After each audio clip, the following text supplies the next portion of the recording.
Happy spring equinox. How are you celebrating?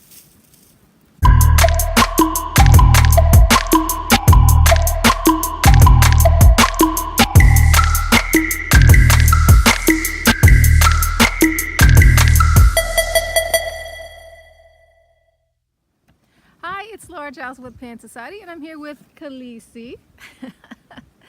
And we're here talking about the spring equinox. Thanks for tuning in. So I hope you have some plans already for how you plan to celebrate and observe this day. But if you don't, let's talk about it and maybe I'll give you some ideas. So first of all, let's talk about why is this day set aside from every other day? Because every day is sacred, right?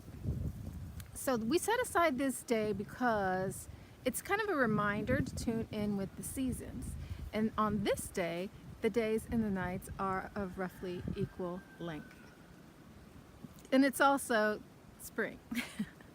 So when you do your celebration, you can think about things that symbolize balance, the marriage of heaven and earth, or yin and yang. You know, things that create equality, that kind of thing. You could do things that symbolize the day and the night. You can do things that symbolize the spring. So if you look at traditional celebrations at this time, because they happened all over the world throughout time, some cultures celebrate with bunnies. Well, we call them bunnies. Actually, they're hares. And a hare is not the same thing as a bunny, but the reason why they use hares is because these hares are associated with the underworld and rebirth. So that's kind of what I mean by, you know, what symbols do you want to use in your celebration? So you could use this like we do people buy bunnies. You can have chocolate bunnies and eat them. You could have pictures of bunnies, like decorations and things, like some people put up little flags and, you know, that kind of thing. Another popular symbol at this time of year are eggs. And eggs are a symbol of life renewing itself as well. So if you think about what's happening in nature right now, you have lots and lots of animals that are giving birth. And this happens because it's just genetically advantageous for many animals to give birth when their food is plentiful and everything is starting to green up again. So there's lots for them to eat. And I guess you could use any animal, any baby particularly, because they're cute. You know, you see lots of chicks at this time of year, but eggs too. And actually my chickens just started laying like crazy because the light controls fertility.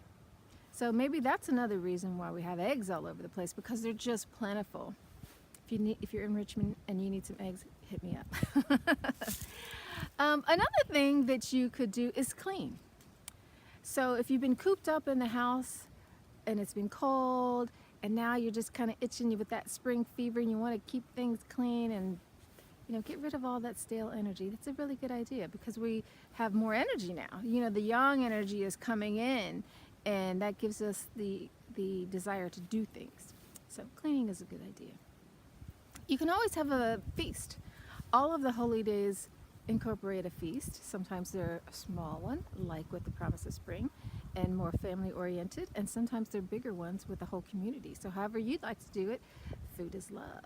So celebrate with some food. Another thing that almost all, I think maybe all of our holy days have is a fire.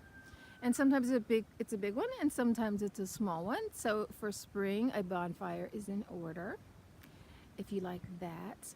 One thing I would like to say, though, as we're talking about symbols and how to celebrate, is that you want to be careful that the celebration doesn't become about the symbols and it doesn't become about the party.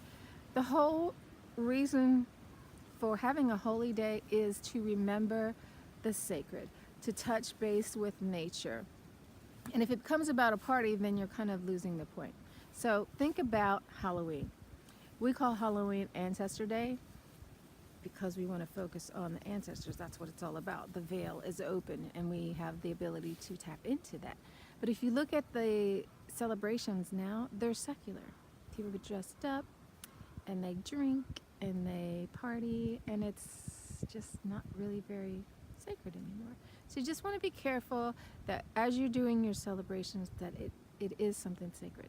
Now, obviously, you can also create an altar with these symbols or just symbols of spring. What are you finding growing right now? So daffodils are starting to come up where I am. I know for some of you they've been up for a while, and I know probably for some of you they haven't even come up yet.